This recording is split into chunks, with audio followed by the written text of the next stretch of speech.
de preguntas. Más que preguntas van a ser, yo creo que una cosa fundamental, que es el intercambio de información entre los parámetros y las dudas que podamos tener con respecto a los parámetros. En esta segunda hemos elegido lo que sería el Renovalase, el tratamiento para la atrofia vulvovaginal, como elemento fundamental de actividad o de terapia. Mónica, ¿me puedes quitar Vale. los vídeos? No me gustaría ver los vídeos de las personas para que yo pueda trabajar con toda la Ah, diapositiva. no, eso arriba donde pone vista de galería. No lo puedo hacer, no sé por qué. Si no te importa quitarlo, te lo agradezco. Ah, vale, que les quite. Ah, perdón, vale, vale. Sí, pues Sí, vale, vale. Les voy parando el vídeo entonces, vale. vale. Bueno, pues empezamos un poco con un mensaje fundamental. El mensaje fundamental para nosotros es entender que todas estas cosas relacionadas con la atrofia, pues en sí no son una manifestación de ningún tipo de enfermedad. Esto es una cosa que ocurre simplemente como cambios morfológicos que se van a sumar a procesos biológicos relacionados fundamentalmente con la edad, que pertenecen al ámbito del envejecimiento normal y que está relacionado fundamentalmente con la mujer, con una serie de connotaciones y situaciones que debemos valorar. Y esas situaciones son las que vamos a intentar controlar de alguna forma con técnicas, en este caso, fundamentalmente físicas, ¿no? Dentro de la charla me interesa mucho, sobre todo, que quede claro la utilización del dispositivo, del producto. ¿Por qué la pieza de 360? ¿Dónde están los márgenes de la pieza de 360? ¿Hacia qué situaciones podemos cambiar o mejorar con una pieza de 360? ¿Cuándo puedo extender el tiempo? ¿Cuándo no puedo extender el tiempo? Esas son las preguntas y las dudas que vamos a intentar solucionar, que son las que me hacéis habitualmente en privado, ¿no? Muchas veces después de hacer tratamientos o incluso cuando veis que los tratamientos no están yendo bien. Y por último, definir un poco el porqué y los tiempos, ¿no? Los tiempos son fundamentales en estas terapias. Más que la actuación del producto, a veces simplemente es esperar a la estimulación de ese tejido. Siempre que hablamos de esto, yo creo que tenemos que centrarnos, ¿no? Básicamente, ¿por qué hacemos esto? ¿Por qué? Pues también hay otras técnicas químicas, hay otras cosas tan simples como el uso en este caso, del órgano, ¿no? Es decir, ¿por qué ocurre la atrofia vulvovaginal? Pues básicamente, como esa máxima en la vida, que lo que no se usa se atrofia, pues estamos en esa situación, conforme vamos perdiendo capacidad y conforme nuestro cuerpo va interpretando genéticamente que ya no estamos preparados para la reparación natural, es decir, que nosotros, esto lo decía muy bien el doctor Fernando Losa hace poco en una reunión científica, estamos programados para empezar a morir a partir de los 30, 40 años, porque eso es lo que evolutivamente nuestro cuerpo entiende que debemos empezar a desaparecer. Por eso la naturaleza y la menopausia nos va indicando el final de nuestra vida, ¿no? Y realmente hoy en día, gracias a los avances en la ciencia, gracias a los avances a nivel social, pues esto está muy alejado de esa situación, ¿no? De hecho, yo considero que es tan importante como que muchas veces el mensaje de muchas personas y de mucha gente es que, pues, el mensaje recurrente que es el que la vida empieza a los 50 para muchas personas, porque ya tienen un trabajo establecido, hacen lo que quieren, han constituido ya una familia, ya han pasado la etapa del sacrificio, ¿no? Entonces, nos tenemos que abocar un poco a esa idea buscando soluciones que tienen tres cosas fundamentales. Soluciones que sean prácticas, que sean efectivas, por supuesto, pero que sobre todo no generen un periodo de convalecencia prolongado. Entonces, estas técnicas tienen una cabida por eso, fundamentalmente, porque devuelven funcionalidad a un tejido que ya de por sí naturalmente está yendo en un proceso evolutivo de muerte, pero nosotros lo estamos devolviendo a actividad en estas condiciones. Por eso, y el primer mensaje aquí es entender que todos estos procesos no pueden ser definitivos, o sea, no podemos hablar con las pacientes y decirles que para siempre, ¿no? El para siempre no existe en las técnicas regenerativas. Si existiera el para siempre, estaríamos yendo con la maquinaria de la evolución hacia atrás, ¿no? Iríamos hacia la zona de devolverles seríamos la solución a la eterna juventud. Y no es así, o sea, el paciente sigue deteriorando, degenerando, muriendo ese tejido, por tanto, nosotros tenemos que darle soluciones que le van a devolver funcionalidad de forma temporal, por eso esas terapias están consideradas como terapias con carácter permanente, pero no definitivo, ¿vale? Entonces, dentro del concepto de atrofia vulvovaginal, que ahora veremos que ya ha cambiado la nomenclatura desde hace unos años y se habla de síndrome genitourinario de la menopausia y tal, hay que entender fundamentalmente que son este tipo de cosas, ¿no? Los fenómenos producidos por la disminución o la pérdida de la producción de estrógeno. Y esto va a conducirnos a un adelgazamiento, que eso a su vez, como hay un adelgazamiento de ese tejido, de la lámina propia, nos va a generar un trastorno de sequedad, va a perder elasticidad si no tenemos espacio, no tenemos distensión y consecuentemente le va a dar un carácter de fragilidad asociado a esto, ¿no? Entonces, un poco la situación es que si encontramos que la causa de esto es la atrofia del tejido, lo que vamos a devolverle fundamentalmente es un carácter de vascularización.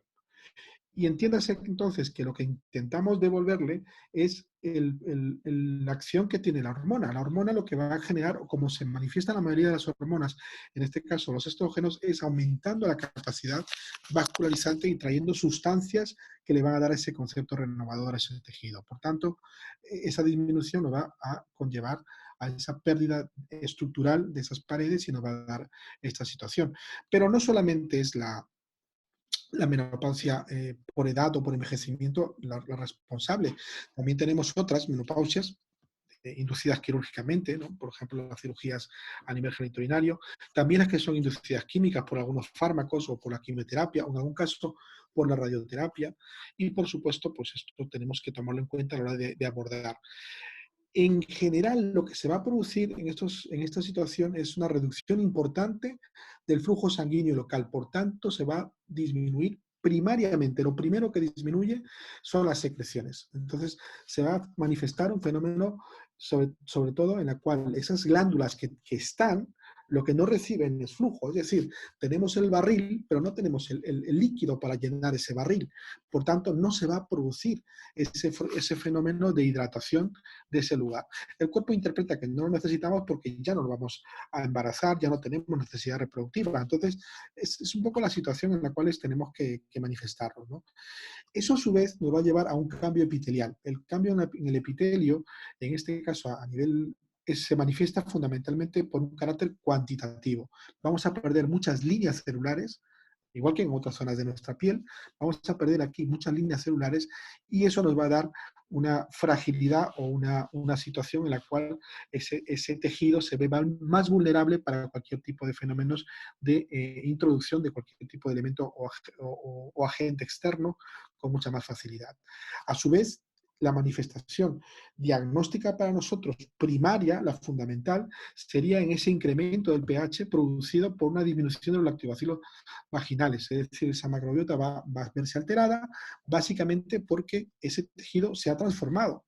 No hay secreción, es decir, no hay humedad, más una disminución del glucógeno que contienen porque se ha disminuido esas células, no hay esa sustancia que va a favorecer la aparición de ese tipo de microorganismos que en este caso nos van a facilitar todo ello.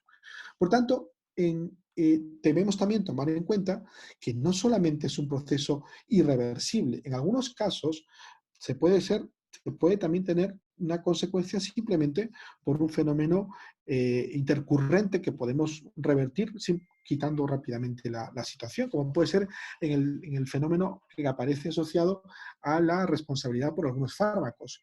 Debemos tomar en cuenta esto mucho, ¿vale? No porque tenga una edad determinada no debemos dejar de preguntar en el uso o en la toma de determinados productos, porque al final todo suma. No solamente es la atrofia fisiológica que se va a producir.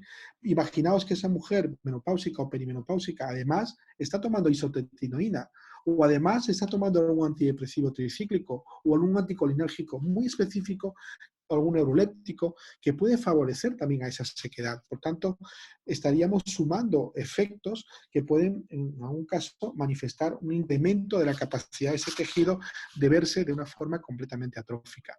O sea, que no solamente pensar simplemente en la menopausia fisiológica o en la quirúrgica, sino también pensar en que hay elementos intercurrentes que pueden manifestarlo o empeorarlo o agravarlo, ¿no? Todos esos sistemas tenemos que tomarlo en cuenta, debemos tomarlos en cuenta. Sin duda, el paso de los años es la responsable en cuanto a la disminución de estrógenos, como hemos comentado antes, y nos va a provocar un fenómeno de atrofia, que es la pérdida de ese volumen y la hidratación, que nos va a conllevar a dos fenómenos curiosos que se solapan.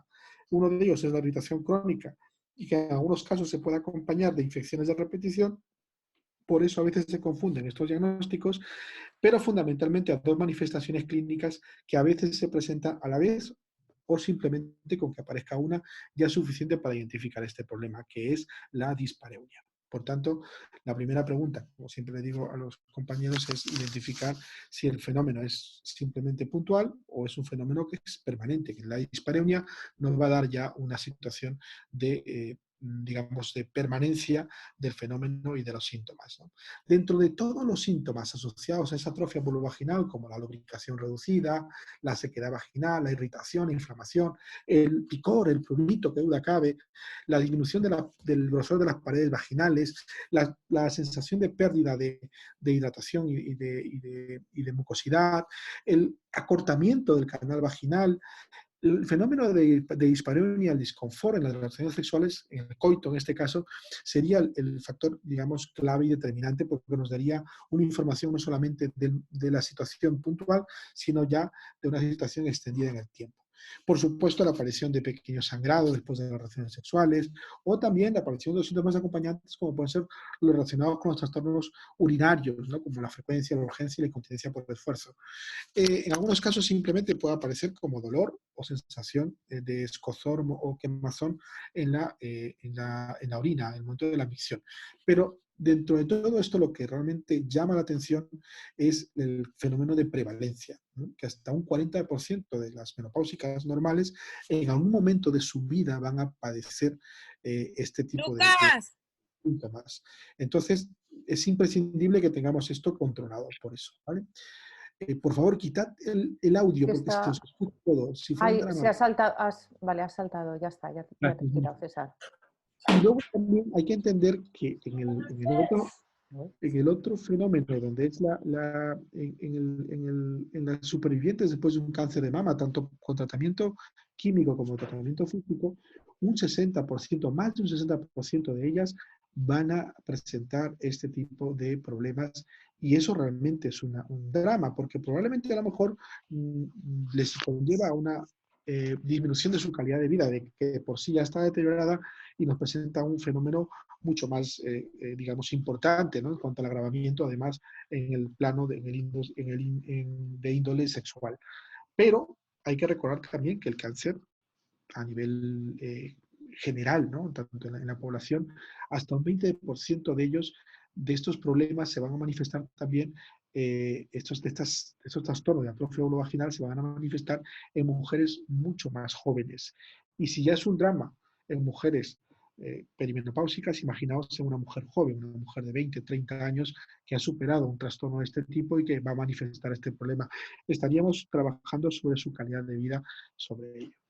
En todo caso, y esto no deja de mejorar, solamente una de cada 4 mujeres piden asesoría o hablan con su médico respecto a este problema, porque la mayoría de ellas lo consideran, en muchos casos, como parte normal del envejecimiento y no saben que existen técnicas con las cuales podemos encontrar una mejoría respecto a ello. Hemos dicho antes que habría que intentar identificar esto por grupos de edades, que es fundamentalmente donde tenemos que trabajar. Pero también vemos que se entrecruzan, ¿no? Es decir, hay mujeres jóvenes que presentan procesos atróficos y hay mujeres menopáusicas que, aunque llevan muchos años, por la actividad normal de sus relaciones sexuales, no manifiestan atrofia, pero lo normal es que se vea justamente relacionado más con la edad. Sin duda, el nervio perdón, es el dispositivo en este caso que nos va a dar una capacidad mucho mayor en cuanto al trabajo sobre todo de seguridad. Y aquí vamos a hablar muy claramente y muy seriamente de por qué el Herbio va a ser mejor.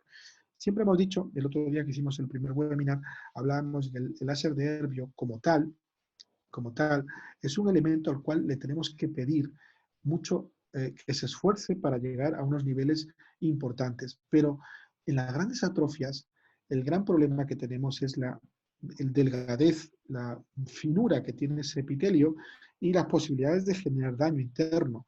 Por tanto, los sistemas más seguros están relacionados, en este caso, cuando hablamos de láser ablativo, están relacionados fundamentalmente con aquellos que tengan más afinidad por agua. básicamente porque solo afectarán lugares donde exista moléculas de agua. Si esas moléculas de agua no se presentan, el nervio se inhibe. O sea, un nervio, para que pueda tocar grasa, tenemos que ser inmensamente repetitivos. Entonces sería como intentar trabajar sobre un gran mármol con un cincel un poquito más fino. Entonces yo intentaría forzar a lo mejor más veces, más pases en algunos casos, para intentar darle un cambio. Pero eso me brinda un carácter fundamentalmente de seguridad. Tanto la radiofrecuencia como el nervio son los dispositivos más seguros para el tratamiento de la atrofia. Con un CO2, con un ultrasonido focalizado, deberíamos tener un poquito más de cuidado. Capacidad fundamental de nuestros láseres. En este caso, lo que le estamos pidiendo, fijaos, no es tan importante que tenga un crecimiento ese tejido dérmico por estimulación de mi fibroblasto para que intente trabajar. No es el objetivo. Mi objetivo fundamental aquí es darle la capacidad estimulativa por esa transmisión suficiente como para que estimule a esos vasos a volver a trabajar. Para que un vaso vuelva a trabajar de forma apropiada debe tener espacio. Si no tiene espacio, si no tiene el área suficiente histológicamente, como lo veamos en un corte, si no tiene lugar donde se puede expandir, normalmente ese vaso no va a traer sustancias reparativas. Entonces, le estamos devolviendo sobre todo un carácter estructural, le estamos dando un carácter estructural para que esos vasos en expansión traigan sustancias de reparación y traigan suero, plasma, que ese plasma se filtre, llegue a esas glándulas y empiecen a mejorar su actividad. No me interesa que engrose, no me interesa fundamentalmente que vengan sustancias de reparación, que haya un incremento colagénico, pero no desproporcionado, no como cuando hago una terapia de íntima láser en la cual estoy buscando que se engrose mucho ese tejido, no cuando busco una retracción del tejido con temperaturas superiores a 60 grados, que es cuando yo trabajo, cuando quiero contener un fenómeno de distensión del canal uretral o de inestabilidad del canal uretral, sino simplemente un estímulo suficiente para que en ese lugar esos vasos que estaban restringidos, que estaban colapsados, empiecen a tener función nuevamente y puedan traer sustancias. Por tanto, usaré dispositivos o sistemas básicamente que provoquen ese estímulo, ese crecimiento, pero que en un momento determinado me permitan alcanzar una seguridad.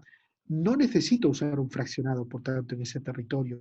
Me va a ser suficiente con un sistema de smooth que pueda trabajar para poder provocar ese calentamiento, ese estímulo en esas temperaturas entre 40 y 45 grados, fundamentalmente a partir de los 42 grados y medio, y me permita la estimulación apropiada para que ese espacio crezca. Entonces, una de las cosas fundamentales que tenemos que recordar es que estamos hablando de estímulos de agua. Y ahí voy a una parte técnica que es imprescindible que lo tengamos claro. Del mismo modo que cuando trabajamos con un láser buscando cromóforos, buscando sistemas de impacto donde se puedan absorber, donde podamos transformar esas sustancias gracias al calor, aquí estamos hablando de áreas donde lo que va a predominar es un elemento difuso, que son las moléculas de agua. Por eso, cuando hablamos seriamente de esto, sabemos que no se relaciona con el fenómeno de fototermólisis selectiva, porque no estamos intentando destruir nada, estamos intentando simplemente un calentamiento homogéneo. Y en el caso del nervio, al tener fundamentalmente predominio por el agua, ese calentamiento es realmente homogéneo. Cada molécula de agua que esté en esa lámina propia, constituyendo ese tejido intersticial, se va a promover el calentamiento de unos a otros. O sea, imaginaos una inmensa montaña de bolas de ping-pong, en la cual se estimula una y las demás se van estimulando, porque ese es el proceso, digamos, de dispersión, como comentábamos antes aquí, en donde vamos a conseguir que el calor obtenido por ese láser acumulando sus pulsos pueda promover una disipación correcta. Por eso es que podemos estimular mejor con un láser de Herbio, más que con otro que intente hacer perforaciones o agujeritos. ¿Dónde está la clave de mi tratamiento? ¿Dónde está la parte fundamental? Es entender, y por eso también queríamos esta reunión, para entender lo que significa hacer un smooth. Un smooth no es ni más ni menos que la utilización de ese láser con un carácter casi nulamente ablativo. Es decir, Si yo le prolongo en el tiempo y además esos tiempos lo entrego en forma de pulsos, o sea que hago un fraccionamiento de entrega de mis pulsos, como veréis aquí, vais a ver, si yo hago esto, lo que estoy consiguiendo es que le dé tiempo a que mi epitelio no sufra. Si yo lo entrego como si fueran cayendo pequeñas monedas, no es igual que si yo utilizara una barra de hierro completamente introducida.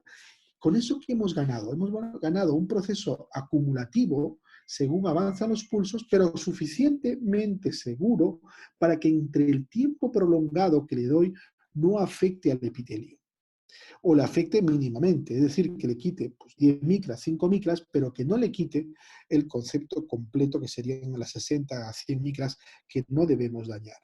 Entonces, por eso muchas veces se habla del smooth mode como un fenómeno no ablativo. Básicamente es mínimamente ablativo porque el acúmulo de pulsos que vamos consiguiendo nos va a preservar esa primera etapa. Imaginaos una tarta, ¿no? Yo quiero poner las velitas, imaginaos, ¿no? Y yo, ¿qué sería un fraccionado? Pues cuando las velitas se ponen, boom, a lo bestia, y ¡pam!, se colocan.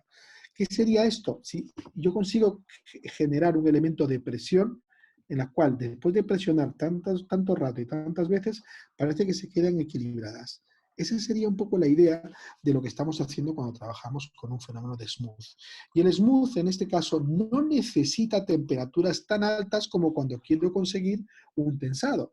Por eso, si os dais cuenta, en la parametrización es mucho más inhibida. Lo vamos a discutir cuando hablemos de parámetros. Aquí viene la clave, como siempre. Esto tenemos que tener en el Esa- primer episodio. Dime, ¿me has llamado, no, Mónica? sí, perdona, es que no se te oía. Habíamos perdido la locución. ¿Hace cuánto? ¿Hace mucho? ¿Puedo repetir No, algo? no, ha sido un momento solo, unos segundos, por eso te he avisado. Nada, perdón. Decía que lo más importante era que en el acúmulo no estábamos buscando en ningún caso un fenómeno de tensión, por tanto no necesitamos tanta energía, no necesitamos tanto como en otros procedimientos. Esa es la explicación de por qué varían los parámetros. En este momento lo que estamos buscando es solo un elemento estimulativo. Por eso la parametrización no puede ser igual cuando hablamos de una técnica que de otras.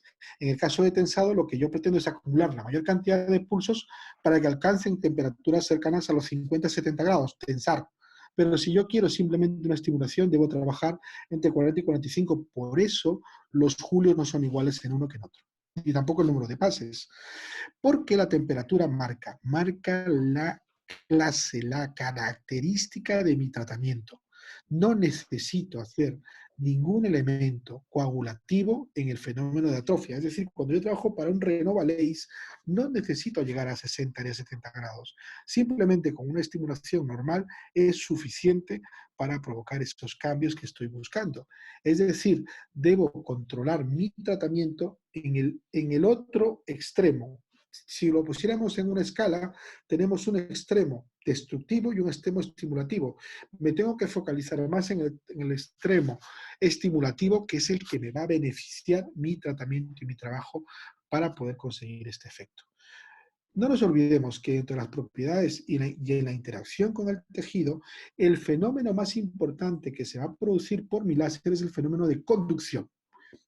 Es decir, ya he emitido mi luz, lo ha captado la molécula de agua, se ha provocado el calentamiento, pero lo que va a marcar el éxito aquí es la comunicación, o sea, el fenómeno conductivo. ¿Cómo hago para que cada molécula de agua estimule y de forma homogénea? Además no me interesa que se devuelva a la luz, porque si no se perdería. Me interesa que se quede ahí. Y eso es lo que estoy haciendo cuando trabajo con mi fenómeno smooth a las dosis paramétricas que vamos a comentar aquí. Algo de coagulación puede haber, mínima. Por eso os decía el otro día que lo que hacemos realmente con el láser es, dentro de los tres fenómenos, el ablativo, el coagulativo y el estimulativo, nosotros con los parámetros vamos a poder regular el porcentaje que necesito en cada cosa. Si yo necesito quitar una lesión, imaginaos un Vine o una lesión presuntamente maligna, que quiero quitar yo de ahí sabiendo que lo puedo hacer, o quiero quitar un condiloma, no tendré que buscar tanto en la remodelación y la coagulación. Los porcentajes se van a a ir hacia el nivel 1. El 90% será ablación, el resto será dividido entre coagulación y remodelación. Pero si yo quiero simplemente una estimulación, tendré que invertir ese porcentaje. La ablación tendrá que representar un 1%, la coagulación un 5% y el otro 94% tiene que ser la de remodelación colagénica, en este caso el fenómeno conductivo producido por la transmisión del láser. Calentamiento de colágeno, en este caso me interesa mucho mejorar la matriz celular, mejorarle el campo, básicamente por darle una extensión, darle un crecimiento estructural para que mis vasos vuelvan a fluir. Para que esos vasos que vemos aquí, no sé si os veis, se ve bien perfectamente en la tinción de metoxilina o eosina, se ven que ya tienen espacio. Antiguamente esos vasos estaban ahí, pero al no haber tanta dermis, tanta lámina propia, estaban completamente obturados. No podían expandirse, no podían generar ningún tipo de regresión. Entonces ya podemos transmitir ese fenómeno y podemos conseguir resultados en cuanto al espacio suficiente de la vascularización. Quizás la prueba más correcta aquí sería medir la cantidad de flujo que puede llegar a esos niveles para poder mejorar. Ya no solamente aumentando las líneas celulares, como vemos aquí, o también incrementando mucho el nivel de estructuración colagénica que nos puede dar ese cambio, ¿no? Siempre os cuento esto porque es importante que entendamos en qué fase estamos. Cuando veis en la segunda pantalla de la derecha, en la parte superior, eso es lo que busco cuando quiero buscar un tensado. Eso es lo que estoy promoviendo cuando quiero llegar a conseguir que algo se sujete, ¿no? Y en el otro extremo, en la parte izquierda, donde vemos ese roast beef, esa simplemente sería el estimulativo. Esa es la parte donde yo quiero realmente provocar simplemente un calentamiento para que mi láser funcione. Obviamente, temperaturas superiores pueden conseguir daño. El daño en nuestro caso sería promover temperaturas superiores a los 200 grados y que puedan promover un estado de fibrogénesis mayor. Por eso os decía que menor de 100, 90 y 100, tenemos una vaporización correcta, con coagulación reducida, por eso sangra, pero niveles superiores a 150, más cercanos a los 200 grados, podemos tener más predominio fibrótico. Por naturaleza, el cuerpo intenta defenderse, dice, hay una agresión mayor, intento fomentar un fenómeno mayor de protección. Al final es solamente eso.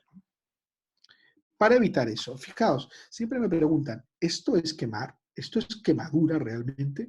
¿Veis aquí la diferencia? Si os fijáis bien en detalle, de un fenómeno donde vamos a encontrar un calentamiento y un proceso fundamentalmente coagulativo.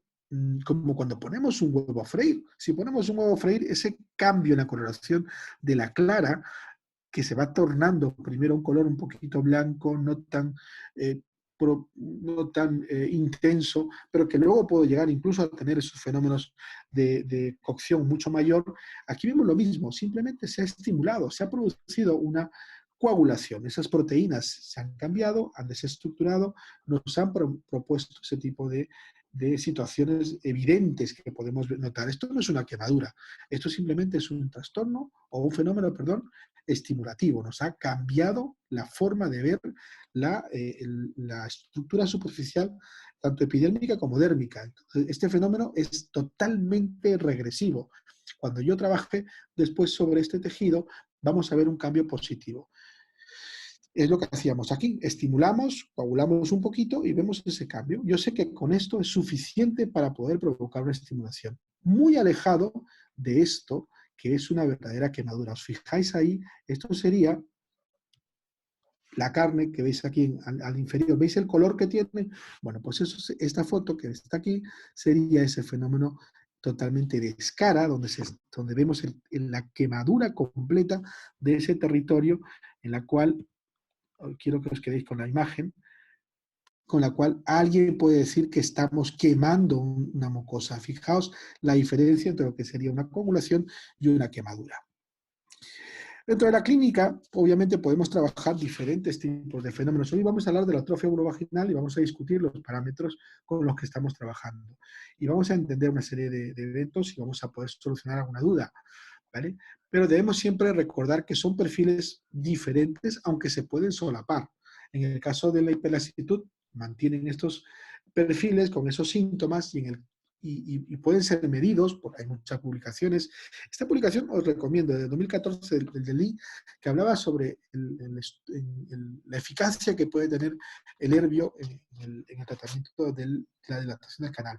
Pero en el síndrome menopáusico genitourinario, los síntomas fundamentales, como hemos dicho, tienen mucho más que ver con la dispareunia, con la insatisfacción sexual que se acompaña a este fenómeno, con el fenómeno de sequedad y prurito que puede dar un disconfort permanente, porque la paciente te va a decir, pues tengo picores con mucha frecuencia, tengo malestares con mucha frecuencia. No son cosas puntuales, no son cosas que realmente tienen mucho que ver. Pero quizás la forma más, digamos, frecuente con la cual acuden a consulta por buscar una solución de este tipo están relacionados con los trastornos a nivel de la disfunción sexual que produce la dispareunia, ¿no? El hecho de que, oye, pues a mí me apetece tener relaciones sexuales, pero me molesta y me duele. Y si me duele, pues ya no me apetece. Entramos en un círculo vicioso que puede desarrollar una serie de problemas que pueden terminar incluso en la necesidad de interconsultas sexológicas. Nosotros vamos a intervenir en ese fenómeno anatómico, intentando revertir las características que se puedan quitar desde el punto de vista anatómico. Por tanto, es imprescindible la correcta selección del paciente que vamos a tratar. Hay que huir un poco de pacientes que te digan que el fenómeno lo han padecido siempre. Hay que identificar los fenómenos de vaginismo, hay que identificar los fenómenos donde la atrofia se pueda deber ya no solamente de una forma desproporcionada, es decir, tú ves en el tejido con la exploración que no parece que tenga tanto problema y a lo mejor la paciente te dice que, oye, pues yo aún así tengo problemas para tener relaciones sexuales. Entonces habrá que investigar una serie de prácticas, una serie de situaciones por las cuales yo creo que os insto a leer o estudiar o prepararos un poco más en el campo también de las disfunciones sexuales antes de poder simplemente recomendar una técnica que le pueda ayudar en el campo funcional. La terapia es muy sencilla, lo hemos dicho, quizás sea de las más sencillas de todas las que hacemos, porque consiste en la irradiación completa de todo el canal y en la cual estamos buscando ese calentamiento, digamos, lo más homogéneo posible. Fijaos que no hace falta buscar focalización, no usaremos las piezas fraccionales o en este caso pixeladas. Vamos a ir principalmente a estimular todo el epitelio, toda la lámina propia de todo el canal, buscando una homogenización para temperaturas bajas, si me permitís la comparación con la cocina que hemos estado haciendo antes, ¿no? En este vídeo, que es más de la incontinencia, lo que yo quería mostrarles es un poquito el fenómeno curioso de lo que es el tratamiento. En este caso, en el espéculo, no nos importa tanto la escala, porque vamos a trabajar siempre con la pieza de 360, en este caso es la de 90, pero vamos a trabajar nosotros con la pieza de 360. No puedo adelantarlo, sino, pues, sí puedo, sí puedo. Perfecto, perdonad. Aquí está. ¿Qué es lo que quería mostraros? La pieza de 360 en la introducción, a todos los que tenemos esto, tenemos que estar relacionados con ello. Voy a pararlo aquí para que veamos una cosa muy interesante. En la atrofia no procuro dar demasiada cantidad de calor, por tanto mis parámetros, que ahora comentaremos, son menores, pero sin embargo el procedimiento sigue siendo el mismo, la irradiación completa del canal buscando la menor cantidad de interferencia entre el paso de la luz y el tejido. Imprescindible la exploración previa de todo el canal antes de proceder. Cuando hay un Dígame. adelgazamiento, perdona, Mónica, ¿me llamas? No, Ah, no. Cuando hay un sí, adelgazamiento de esta zona, sí, dígame. se manifiestan también los mismos fenómenos que vemos en otras áreas. Es decir, si este tejido se adelgaza, muchos de los vasos que están aquí en esta zona dérmica van a verse expuestos. Por tanto, si yo trabajo calentando el tejido inicialmente, puedo provocar incluso algún tipo de fragilidad o ruptura de esos vasos.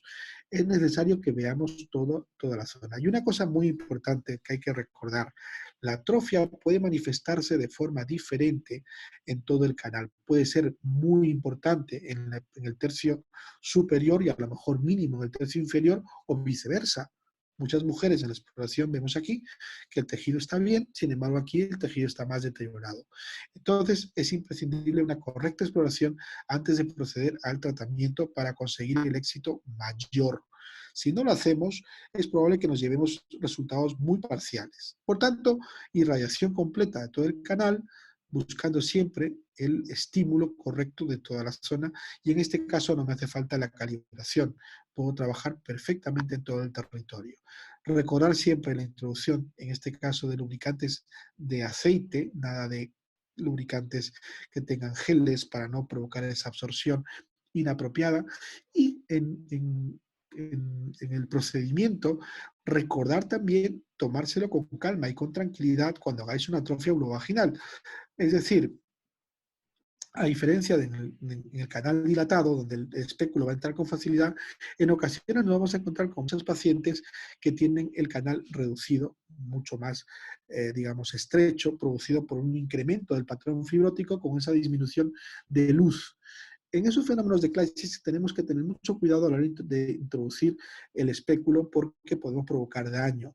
Una cosa muy importante en la exploración, vamos a notar que cuando introducimos el espéculo, vamos a notar esa pérdida de vascularización porque en el momento en el que se pega, mirad aquí, en el momento en el que se pega el espejo al tejido, vamos a notar un elemento blanquecino completo de ese territorio cuando lo exploremos, ¿vale? Eso nos va a decir simplemente que no hay vasos, no hay prácticamente una normal difusión vascular que teníamos antes. La exploración es clara, o sea, que también una cosa que es muy clara es que nos va a identificar pequeñas áreas donde hay más trastornos vasculares que en otras. Fijaos cómo nuestro espéculo nos puede ayudar a identificar ello. Y tenemos que ser claros porque en ese momento, en algún caso, habrá que intentar intensificar un poco más los números de pases en determinadas zonas que en otras. Si yo localizo más problemas en el tercio superior, y ahí va un primer consejo,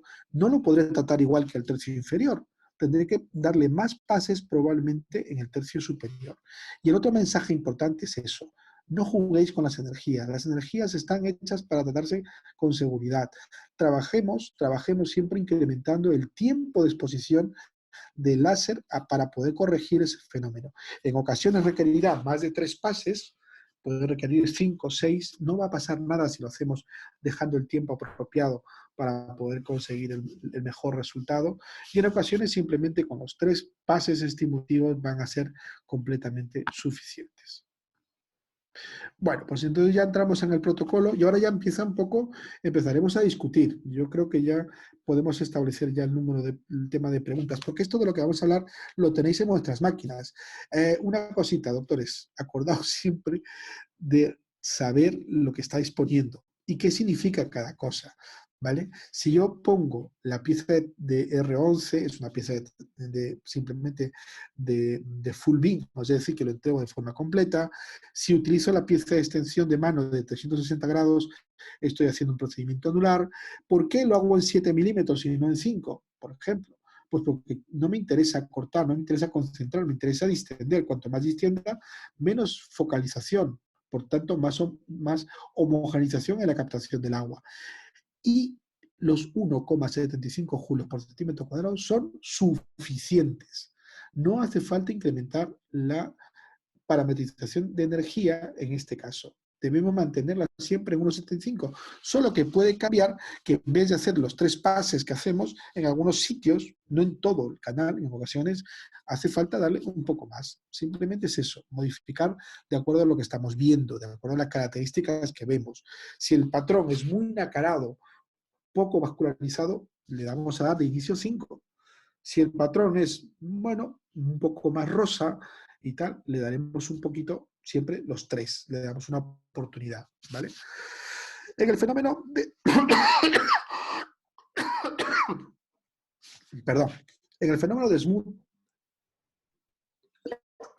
lo que estamos buscando principalmente es esa orientación de tiempo para evitar que haya una vaporización de las primeras capas. Y lo que marca la diferencia aquí, cuando trabajamos con el espéculo de cristal, es en el número de pulsos. Si lo comparáis con la gente que tiene las piezas de metal, en ese caso la energía era mayor y el número de pulsos era menor. En cambio aquí hemos disminuido el número, la energía y hemos incrementado los pulsos para que tengamos un elemento correcto. ¿Por qué os digo que os familiaricéis a los que lo tenéis todo tan bien programado? Porque un día pueda que el sistema no no funcione o no se vea sin embargo el aparato trabaje. Entonces os vais a la parte que sería libre, a la parte del módulo experto, introducir los datos y los rellenáis. O sea, es bueno que os familiaricéis siempre con ello. En la parte externa se utiliza el fraccionado. ¿Por qué en la parte externa el fraccionado? Básicamente porque el tejido tiene más queratinización, es decir, esos primeros centímetros, si vamos de fuera hacia adentro, están más queratinizados hasta la primera parte, hasta los 3, 4 centímetros de profundidad, básicamente porque necesita defensa, está más expuesto, por tanto, tiene más queratinización. Es por eso que utilizo el fraccionado, no por otra razón. Lo que pretendo es romper esa barrera para poder depositar el calor, porque solo con el smooth en el fenómeno de Fulving no llegaría suficiente calor para poder estimular ese territorio. Ese es el motivo por qué recurrimos a la PS03 con esa cantidad de energía y le hacemos esos 2 pases en sentido horario para su estímulo. ¿Vale? ¿En qué casos lo podría modificar? Si yo veo que ese fenómeno es mucho más marcada la atrofia, intentaría combinarlo, darle una pasada de PS03, a lo mejor incrementar el número de pases, en vez de 2 multiplicaría 4, pero si no, en todo caso lo puedo estimular en una cosa que estamos haciendo mucho últimamente, sobre todo con grandes atrofias vulvovaginales, que es introduciendo el fenómeno del piano para los que tenéis en DJAG y lo podéis calentar de forma previa con unos resultados bastante interesantes. La segunda sesión puede ser a las 4 semanas o no. La segunda sesión debe esperar a que haya un cambio estimulativo. Algo tenemos que ver, tanto en la exploración, por eso la exploración es fundamental, que registremos todas las características, digamos, vistas en ese tejido, incluso ver las fotos, compararlas para poder saber si ha habido o no ha habido una mejora. En este caso nos ayudará simplemente el cambio en la coloración. Si yo veo que ese color de nacarado, de blanco completamente marmóreo ha cambiado y se ha ido hacia un elemento un poquito más rosa, sabré que he hecho cambios, aunque la paciente no lo identifique mucho. Debemos adelantarnos con las pacientes, debemos siempre decirles que en la primera sesión el cambio va a ser mínimo. Debe esperar a la segunda sesión y a la mitad de ese segundo tratamiento va a notar un incremento en la mejora. En ocasiones vamos a tener todos, y todos tenemos excepciones en nuestros casos de tratamiento, y habrá mujeres que experimenten un cambio importante en las secreciones incluso desde la primera sesión. Pero no es el objetivo. El objetivo es que sea gradual, que vayan esas 3 sesiones básicas poco a poco a adaptar a ese tejido, de acuerdo, que poco a poco sea. Y por eso os decía que a veces 4 semanas son insuficientes. ¿Eso en función de qué está? En función principalmente de la edad y del tejido. De la edad, porque naturalmente el proceso fisiológico, cuanto más deprivación estrogénica, más problemas y más trastornos, digamos, de atrofia vamos a encontrar. Por tanto, hay que darle un poquito más de tiempo a ese fibroblasto para que empiece a producir suficiente cantidad de colágeno y repare más elastina y me traiga más hialurónico para que en ese proceso tenga más tiempo. Y a veces requiere más tiempo que 4 semanas. Pueden ser 6 o incluso 8 semanas en muchos casos. Os lo digo para no extremar el número de sesiones en estos pacientes, porque si le doy una a las 4 y no ha sufrido ningún cambio, probablemente le esté devolviendo al punto inicial y no esté consiguiendo que mantenga ese nivel de evolución natural que estoy buscando en mi procedimiento.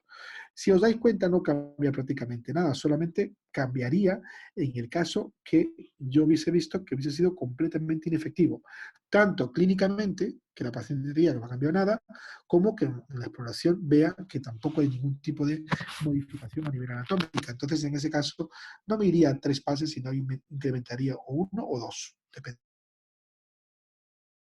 del tejido. Igual haría con el refuerzo externo y no utilizaría anestesia. ¿Sabéis por qué no usamos anestesia realmente? En general, no es solamente por un proceso de confort o disconfort. Los anestésicos, casi todos, o por no decir todos, provocan vasoconstricción inicial. Si yo le doy el tratamiento en un área que está con una vasoconstricción, digamos, importante, el cambio que yo quiero del acúmulo de calor sumatorio a ese elemento de temperatura que necesito, va a ser mucho menor. Es como meter a calentar, si me permitís, un filete que está a temperatura ambiente de un filete que está congelado. Más o menos así, si me permitís la comparación.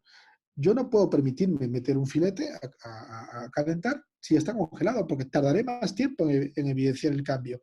En el caso del uso de los anestésicos, vamos a ver que esa vasoconstricción va a provocar un efecto parecido. Al quitarle la vascularización me va a impedir que ese calor que yo necesito, que sea apropiado para el estímulo de mis proteínas de choque térmico que desencadenen esos chaperones que van a incrementar y van a estimular como mensajero al fibroblasto, no se van a producir. Por tanto, está involucrado el uso del anestésico está involucrado en la eficacia del tratamiento. Tomadlo en cuenta porque es imprescindible.